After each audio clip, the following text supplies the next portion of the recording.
But until then, we should watch this, boys. Okay. Now, am I starting off with the dumbest thing I watched last week? I mean, yes, why not? Okay. Whatever you want to go with. I watch, and actually there's like a literally maybe a month span between me watching 2 episodes of this show on Netflix. It's called Sexy Beasts. We're familiar. It's the dumbest thing on Netflix. And you're watching for some reason, I couldn't sleep last night. Like, I got into bed and I just couldn't sleep. And I'm like, what's something on that's so inanely stupid that I'll just like drift off to it? Yeah. And I put on the second episode of Sexy Beasts. And I watched the first episode to see if, like, is this thing for real? And I'm like, yeah, I guess so. And then the second episode I put on and I'm like, yep, still stupid. And wait, you skipped ahead to the second episode? No, I watched the first episode. Oh, okay.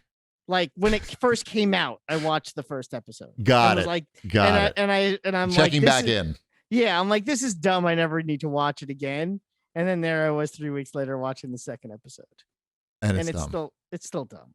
It's dumb. And here's a couple of reasons why. First of all, they put like fake chins and noses on the people, but you can still get a kind of an idea, or at least on the women, what the women look like. Aren't they all hot anyway, or no? And everyone is hot. It does not matter. And don't most people watch shows like that because they just want to look at hot people? They don't. And if they're all wearing masks, that kind of.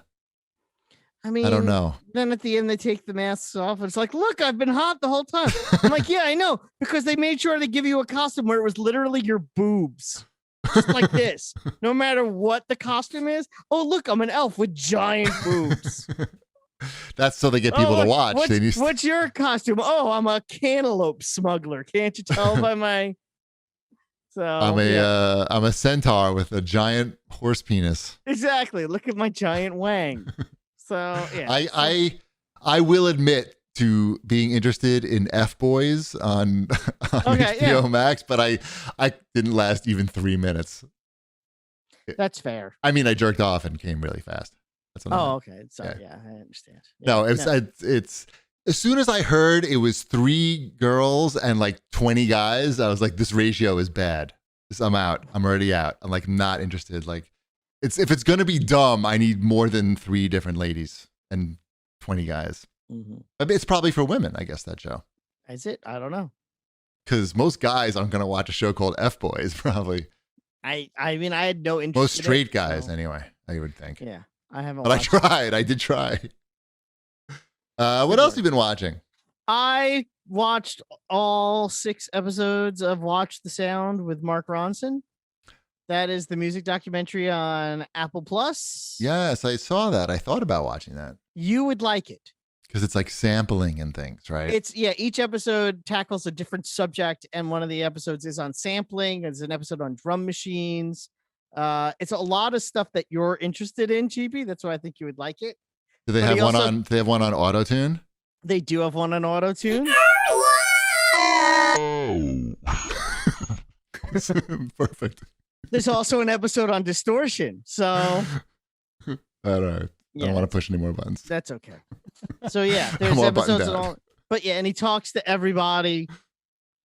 He has a giant ego, that Mark Ronson. Yeah. Oh. But I also feel like sometimes it's like, oh, this is why he has a giant. He also seems to be really talented as well.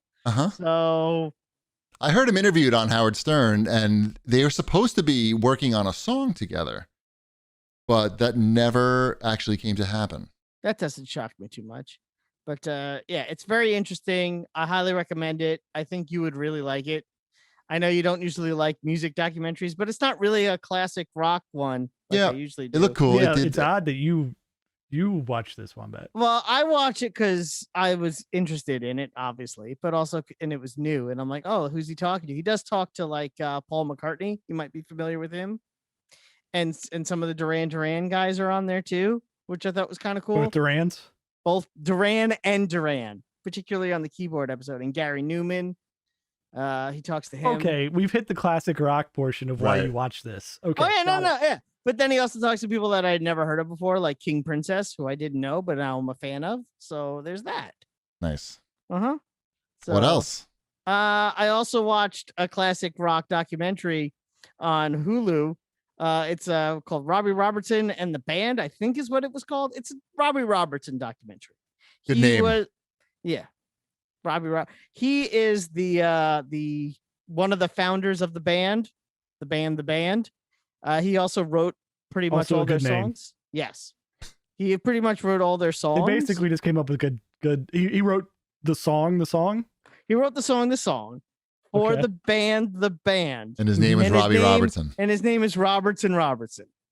His name should have been like first name, last name. His name is first name, last name.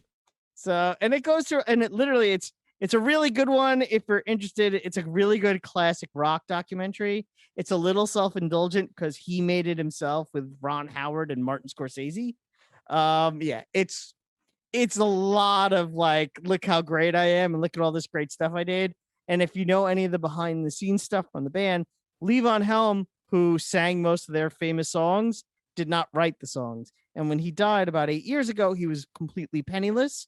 And Robbie Robertson is worth like $50 million and lives in a mansion in Malibu. So there's that whole thing going on, Right. where what was the rest of the band? What are they really owed? Did he screw them over, basically? Like Liberty DeVito.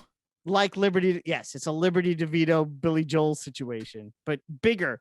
Because imagine if Liberty DeVito actually was the songwriter who made all the money, Right. and Billy Joel was the one who Just play the piano. who just played the piano and sang. Yeah. And that's what this documentary is, and that's why it's so interesting. And then you have people like Bob Dylan, who's on it, who's like, well, Robbie Robertson is a genius who knows how to write songs. That's not his fault. Sorry, Levon. So, yeah, interesting.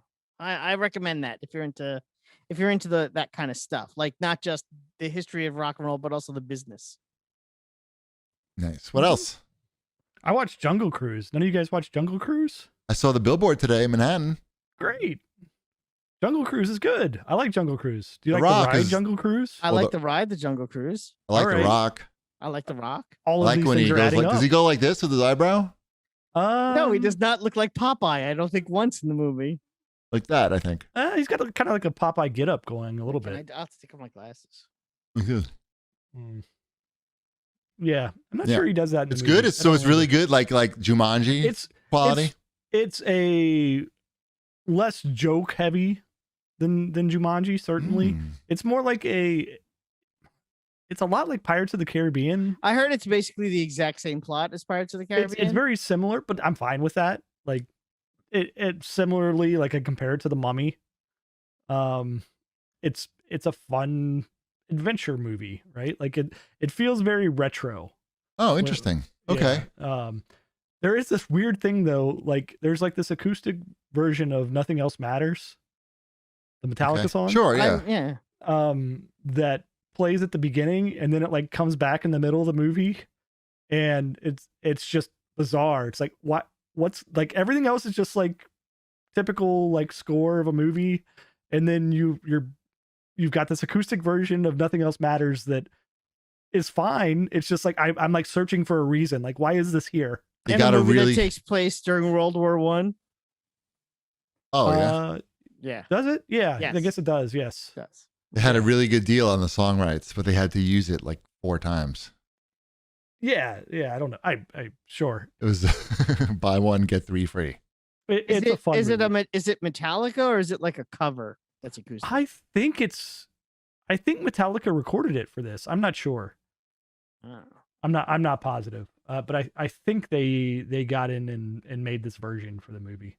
I mean, it's Disney. They're not like they either worked with Metallica or somehow Right, Metallica was involved with this. Yeah. They didn't skimp probably. Mm-hmm. It was good. I like all it. right. Jungle Cruise. But Rock- should I watch that with my family, or is it too like? You could Kitty. probably wait for it to be like. part I'd of your wait for it just to subscription. be on the normal free one. subscription for you. Oh, okay, yeah, I don't need to pay for that shit. Yeah, it's a fun movie. It's not going to be anything that you're like going to be No. blown away by. But You have Suicide Squad to watch this weekend. Exactly. We saw the ads for that in the city too today. Oh. I bet Ty wants to see that. He does, but he doesn't know. Like myself, he doesn't know who any of the characters are. I He's think like, "Who's that's that the guy?" point. I think that's the point. That's the Okay, point. good. You're supposed to go into this blind. I said I'm assuming that most of these guys are gonna die during the movie, and that's because that's kind of the point, and because all the marketing says don't get attached. So I'm assuming like at least half of the characters are gonna die. Well, you've seen the first one, right?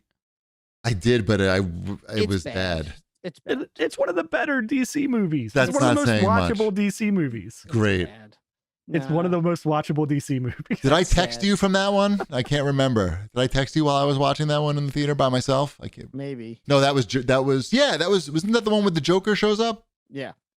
Yeah, he's in Pretty there. sure I texted you when the Joker shows up.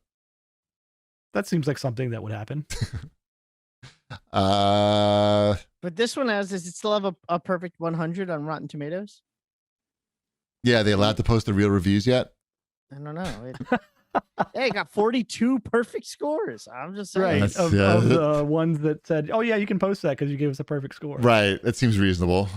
42 Oh. perfect scores.